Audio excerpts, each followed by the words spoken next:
Foreboding, eerie, unsettling, ominous, frightening. These are the kind of adjectives one would be tempted to use in order to describe a typical horror movie. In theory, such impressions are what one is likely to experience from a film whose horror looms in the shadows while waiting to attack, one which probably unfolds into and relies on jump scares, throbbing music and physical violence in order to achieve its goal. Yet, in one particular, albeit rarely seen today Dutch film from 1988, that list of qualifiers seems to be most adequate and aptly applied to. Its name, Spoorloos, translates to traceless, which has been converted to The Vanishing in the Anglophone world, a film that at the time attained widespread recognition and praise, going as far as being described by Stanley Kubrick as the most terrifying film he had seen. A film which has deftly survived the test of time, having lost none of its allure more than 30 years on, retaining the high regard with which it was branded on the day of its release. This is a foray to George Sluizer's bleak and startling masterwork.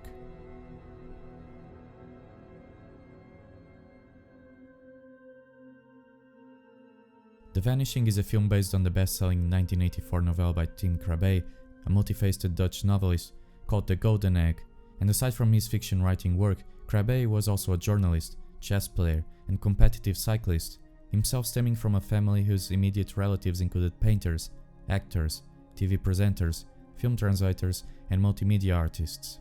Given such contexts and family associations, it does not beget surprise when one comes across the sheer electrifying essence of his novella and the artistry which its audiovisual adaptation presented. Interestingly, the adaptation of the film was plagued by trouble, both in personal terms amidst the cast and crew and from a production viewpoint as well. George Sluizer, the director, who co-wrote the script together with Krabbe, has described the author as a clever and talented writer, but a very difficult person to work with, going as far as characterizing him as downright nasty in certain circumstances. Not only that, but during production, he was faced with the Dutch distributor's financing getting aborted, which resulted in 5 days with no money at all and forcing him to cut crew roles and production days. In one interview, he also remembered clashing during rehearsals with Bernard-Pierre Donadieu, one of the main actors, especially after the latter bullied actress Johanna ter Steeg. Donadieu even got into a fight with the director of photography sometime during the production, after the footage from one of the scenes came out dark and muddy, in a place where the actors were wearing summer clothes, but the temperature was freezing.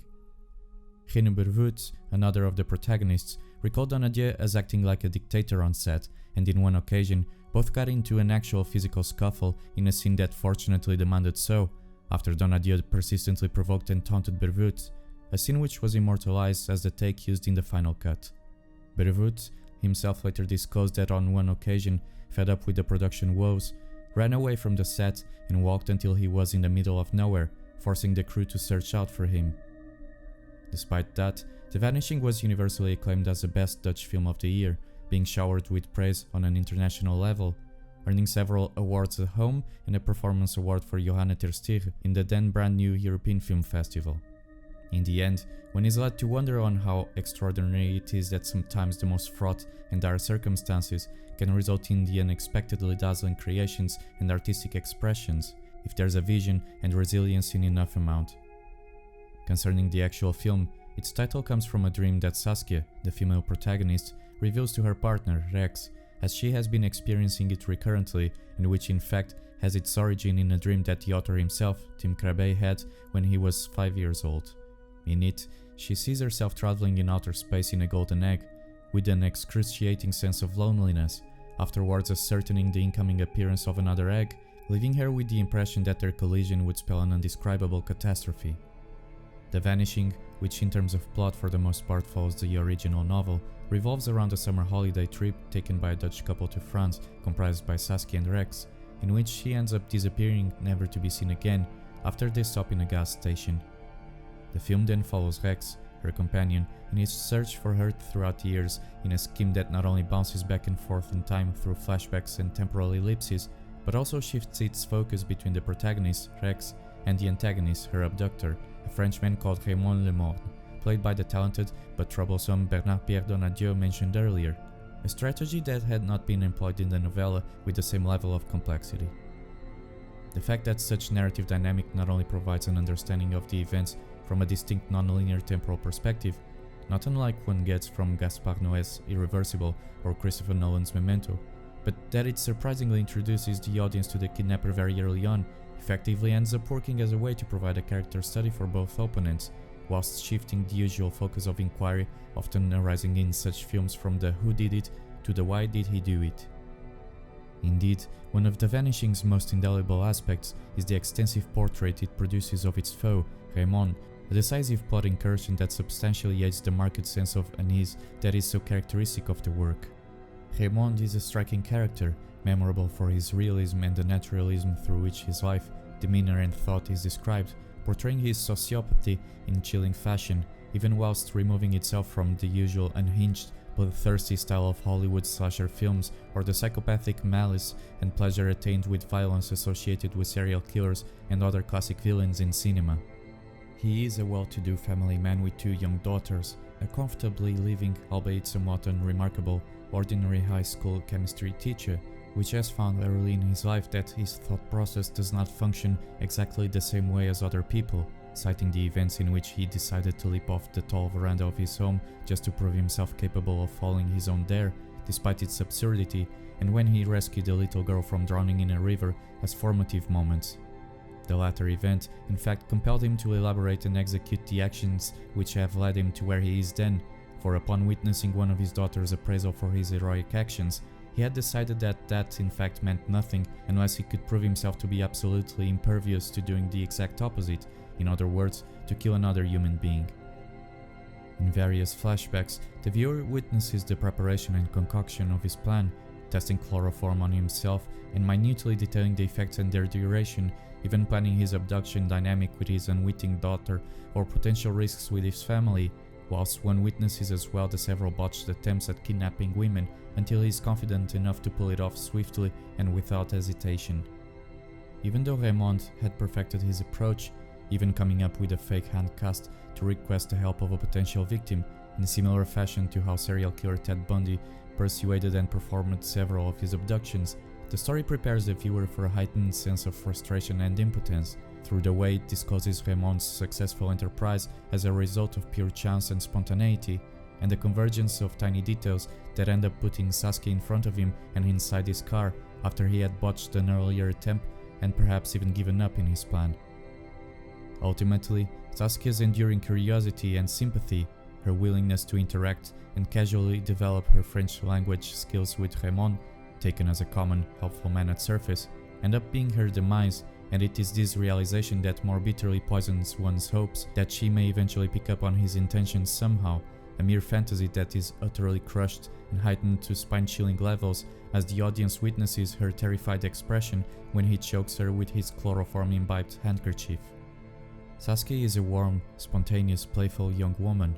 with a kind of girl-next-door vibe to her, and her radiant smile draws the audience in, enticing the viewer to grow fond of her whilst she's on screen, and therein also lies much of The Vanishing's mournful power, given how suddenly and so early such a sympathetic character is swept from one's sight in the film. On the other hand, Rex's unending anguish and the obsessive, continuous hunt for his missing beloved is expertly and touchingly portrayed, as one witnesses how malevolently he is taunted by Raymond following her disappearance and after Rex's television appearance and appeal, and especially by the way he manages to alienate his posterior partner, regardless of her dedication, patience and compassion, whilst refusing to forget Sasuke and moving on with his life, a poignant portrayal of loss and denial.